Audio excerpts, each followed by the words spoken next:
Olá, eu sou o Alexandre Pereira, sou jornalista há 31 anos e hoje jogo eu. Eu entrei na bola em 1995, acabou de fazer 30 anos, quando a bola passou a diário. Permaneci na bola até 2000, depois saí para ajudar a fundar o Mais Futebol. Voltei à bola no final de 2002 e voltei a sair no início de 2009, tendo regressado agora com a nova realidade da bola da Ringer Sports Media Group e regressei agora em setembro de 2023. Na verdade, eu entrei na bola há 30 anos, mas comecei a fazer jornalismo há 31 na Fórum Estudante.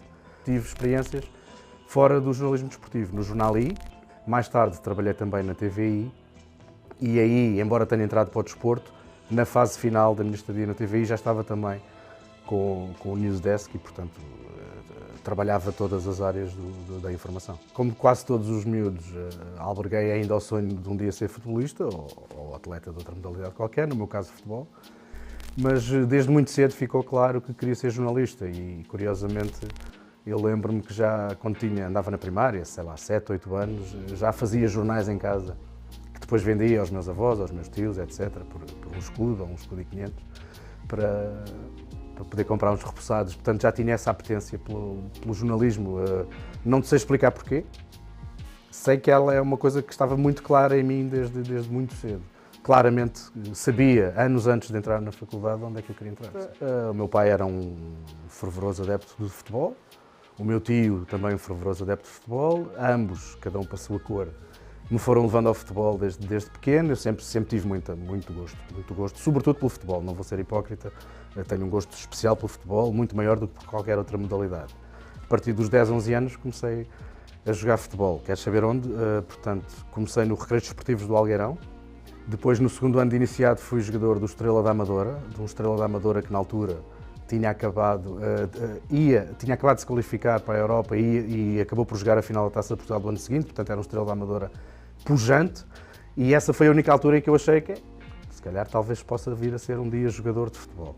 Jogava a média esquerda, era mais ou menos rápido, hoje sou uma pessoa baixinha, mas já tinha esta altura iniciado e, portanto, era um pouco mais alto que os outros. Depois, deu-se uma situação na minha vida, que foi os meus pais decidirem, quando eu tinha 14 anos, que iam morar, eu morava, portanto, no Algueirão, e ia morar para Évora, para uma aldeia perto de Évora, que eu muito gosto e muito prezo e que gosto de chamar a minha terra, apesar de só ter lá chegado aos 14 anos, que é Nossa Senhora de Machede.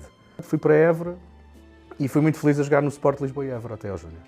Foram anos muito bons, eu tenho esta vaidade para sempre. Nós vencemos no primeiro ano de juvenil o Distrital de Juvenis, portanto passámos para o Nacional e no nosso segundo ano Nacional de Juvenis conseguimos ser a primeira equipa do Distrito de Évora a não descer divisão no ano a seguir a ter subido. Portanto, pronto, são assim os pequenos marcos da minha carreira que eu guardo com muito carinho. Se não fosse jornalista, poderia ser historiador, psicólogo, pensei nisso a determinada altura, mas acho que não. Acho que se não fosse jornalista seria claramente algo na base da história, do património, do desenvolvimento de atividades junto de coisas que as pessoas, na minha opinião, deviam conhecer melhor e não conhecem tanto, de coisas que estão no passado. Cheguei a fazer assessoria à Seleção Nacional de Futebol no Mundial 2014, calhei logo no pior dos últimos anos, mas pronto, acontece. Mas, portanto, via-me a voltar a fazer alguma coisa dessas, mas, sobretudo, via-me a ser jornalista, como me vi durante esses 11 anos em que estive fora, e de tal maneira que voltei. Eu vim para a faculdade, portanto, já estava a morar em Évora, voltei para Lisboa para vir para a universidade, e uma das primeiras coisas que fiz foi, através de um contacto que tinha, ir bater à porta da bola, falar com o então chefe de redação, Joaquim Rita, e dizer, eu vim estudar para Lisboa, mas eu quero mesmo é trabalhar, e gostava muito de poder colaborar com a bola. Ele foi muito simpático, foi muito atencioso, acho que gostou mais ou menos do atrevimento do rapaz, mas disse-me, nós temos os quadros cheios, mas qualquer coisa nós um dia voltaremos a falar. Acontece que essa coisa sucedeu ano e meio depois de eu vir, que foi a passagem dos jornais desportivos a diário. Voltei a enviar, dessa vez não fui à bola, mas enviei uma carta ao Joaquim Rita, e 2 ou 3 dias depois recebi um telefonema do Afonso de Melo, na altura responsável pelo futebol internacional, e ele disse, então você está interessado em trabalhar aqui, nós vamos passar a diário. E eu perguntei, então quando é que quer que eu vá? E ele disse-me, não é você que quer trabalho? E eu disse, então está bem, então vou ir ter consigo hoje. E meti-me no comboio, morava em Queluz na altura, meti-me no comboio, fui ao Bairro Alto, falei com o Afonso e no dia a seguir, ou 2 dias depois, comecei a trabalhar. O meu primeiro dia foi na secção de internacional, justamente do lado do Afonso, e lembro-me que fiz uma notícia sobre um campeonato inglês. Não me recordo se era a primeira divisão ou a Premier League, na altura já era a Premier League, mas sei que fiz uma pequena breve sobre o campeonato inglês. No dia a seguir tive a oportunidade de ir a um treino da seleção de sub-21, no Estádio Nacional. Era o professor Nel Vingada, o selecionador, e aí já assinei uma coisinha maior. Portanto, ao segundo dia eu já tinha 2 coisas assinadas na bola. E depois foi uma escalada, passei entretanto para o futebol nacional. A partir daí comecei a encarrilar numa carreira mais de edição. Ou seja, sem deixar de fazer trabalhos jornalísticos, reportagem, notícia, crónica, entrevista, etc. Comecei a ter responsabilidades de edição. Quando volto à bola em 2002 já é para editor de futebol nacional. Depois acabei por passar a editor executivo e fui chefe de redação durante 3 anos, depois do Mundial de 2006, até sair de novo em 2009 para o I, como tinha referido. E a partir daí fiz um pouco uma carreira mais de edição do que propriamente de jornalista do terreno. E sim, sem falsas modéstias, acho que o puto se fazia, não é? Acho que viram bem. O Joaquim Rita foi, digamos, o primeiro contacto que eu tive com a bola e era chefe quando eu entrei. O João Bonzinho foi ocupando outros cargos, o Fernando Guerra manteve-se sempre no meu percurso, mesmo quando eu volto de Mais Futebol, ainda era muito que Fernando Guerra que eu trabalhava diretamente. É uma pessoa que eu nunca esquecerei no meu percurso. O próprio Vítor Serpa, embora na altura eu era um miúdo e nem todos os dias falava com o diretor a não ser bom dia ou boa tarde ou boa noite, mas é uma pessoa que ainda hoje marcou bastante. Depois, mais tarde veio o Luís Sobral. O Luís Sobral é provavelmente a pessoa que mais vezes me fez mudar de rumo, pensar na vida, arriscar, às vezes não arriscar, jogar mais à defesa. E depois tenho aí pessoas que estão ainda hoje na bola, felizmente.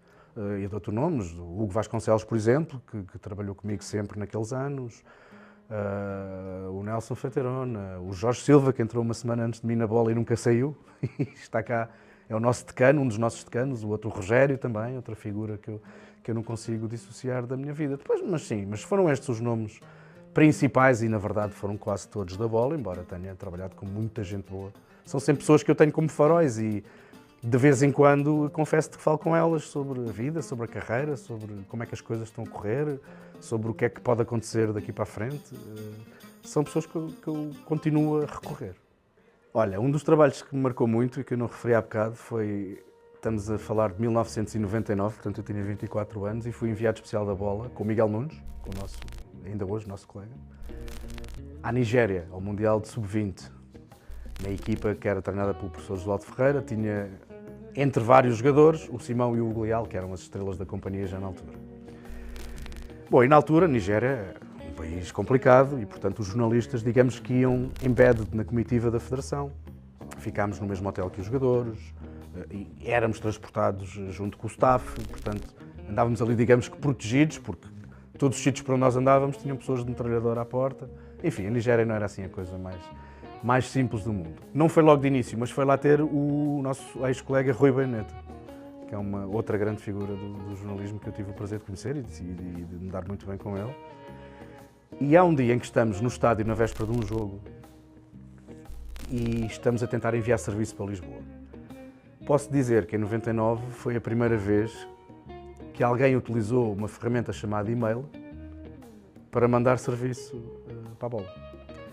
E estamos no final de um treino, eu a escrever as minhas coisas, o Rui as dele, e na altura de eu mandar aquilo começa a falhar tudo. E havia uma miúda nigeriana, mulher nigeriana, que trabalhava num comitê de organização local, e ela viu-me ali meio atrapalhado, sentou-se ao pé de mim e do Rui, e o Rui já me estava a tentar ajudar também, porque eu não estava a conseguir mandar, e ela, de repente, em inglês, não é? Diz qualquer coisa como: deixa-me olhar para o teu e-mail.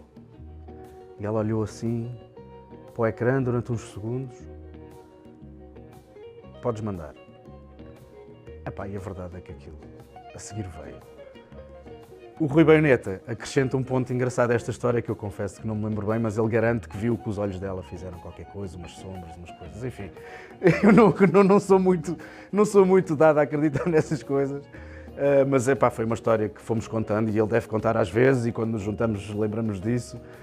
Porque ele diz que ela olhou para o computador do Alexandre os olhos enovoaram-se, qualquer coisa, e depois disse manda e aquilo deu. Bom, facto, deu. Eu não acredito que tenha sido por ela ter olhado, mas fica uma história engraçada. Houve um que marcou muito ao início, que foi uma entrevista ao Quinito. O Quinito, que era, na altura, não me lembro se era treinador ou dirigente do Vitória de Setúbal. O Quinito, uma pessoa muito peculiar do futebol português, que depois teve uma tremenda infelicidade na vida, que foi perder um filho, acabou por afastar-se do futebol. Enfim, é uma história conhecida, pelo menos das pessoas mais velhas. Uma pessoa que se tornou muito amarga, muito sozinha, muito isolada. Mas na altura o Quinito, aquilo falar com ele era uma maravilha. Estávamos sempre a aprender coisas novas. O Quinito é o autor daquela frase famosa sobre o Pedro Barbosa, de como muitos croissants, mas se eu pudesse contratar um jogador para estar no meu quintal para ver jogar, eu contratava o Pedro Barbosa, porque ele tinha sido treinador dele no Vitória de Guimarães. E eu lembro-me disso porque eu era muito miúdo e até há pouco tempo ainda sabia onde é que estava uma fotografia de eu a entrevistar o Quinito.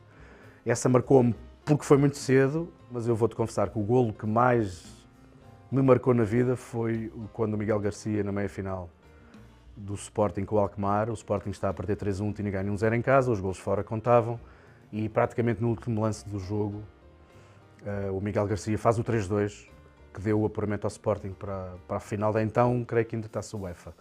Esse é o golo que eu mais me lembro na vida. Consigo-te isolar talvez um momento muito importante, que foi o dia da morte do Fer. No dia da morte do Fer, eu ia ser pai em breve. Na altura era editor executivo do chefe de relação, que era o João Bonzinho, e éramos nós os dois quem estava a fechar o jornal na Travessa da Queimada. O Fernando Guerra estava no estádio a fazer a crónica de jogo. O Fernando, nós estávamos a perceber mais ou menos que as coisas eram graves, mas o Fernando alertou-nos logo, atenção, houve aquela coisa, de ir para o hospital, pronto, as coisas normais. Mas a verdade é que toda a gente percebeu que tinha acabado. Não é? E então sentámos, em 5 minutos decidimos que a capa seria toda a negro, com uma fotografia, porque o Fer antes de lhe dar o ataque, não é? antes de ter aquela síncope, ele levou um cartão amarelo e riu-se para o árbitro. E então temos a foto do Fer a rir, e chamámos-lhe o último sorriso de Miklos Fer. Nós tínhamos uma orelha, que ainda temos hoje na capa de jornal, que às vezes é publicidade e às vezes não é. Nesse dia não era. E então o que nós pusemos na orelha foi... E a partir daqui nada mais interessou. Portanto, foi o tema único desse dia, dessa edição, e marcou-me muito. Tu vês uma morte em direto, já é marcante, sempre. Tu vês uma morte em direto e depois tens que ir trabalhar sobre ela e publicar alguma coisa sobre ela foi extremamente marcante. Pelas reações de toda a gente, eu acho que aquilo ficou mais ou menos intuído logo, que ele não teria grandes possibilidades, não é? Obviamente que ele foi transportado para o hospital, nós tínhamos um repórter também em Guimarães, e que se chama Gonçalo Guimarães, curiosamente, está hoje a trabalhar na Liga, mas ainda começou esta aventura nova da bola connosco. O Gonçalo, salvo erro, ainda foi para o hospital, mas também ele nos foi dando logo sinais que o Fer tinha morrido, de tal forma que quando fechamos o jornal, que nunca poderá ser depois da 1 da manhã, mais tardar 2, já tínhamos a certeza absoluta que ele tinha morrido. E foi duro. O realizador que estava a trabalhar esse jogo para a Sport TV na altura é um grande realizador português chamado Ricardo Espírito Santo. E eu admirei-o sempre porque ele proibiu sempre que se mostrasse a cara do Fer no chão. Houve concorrentes nossos que no dia a seguir tinham o Fer no chão, já morto, na verdade, com os olhos abertos, assim, uma coisa muito macabra. A Bola não publicou nada disso e a televisão não mostrou nada disso. Sabes, passados aqueles anos, poder dizer na cara ao homem, pá, tu foste absolutamente fantástico naquele dia e ensinaste coisas a mim e a toda a gente que estava a ver televisão naquele dia. Eu sou o Alexandre Pereira e hoje na Bola joguei eu.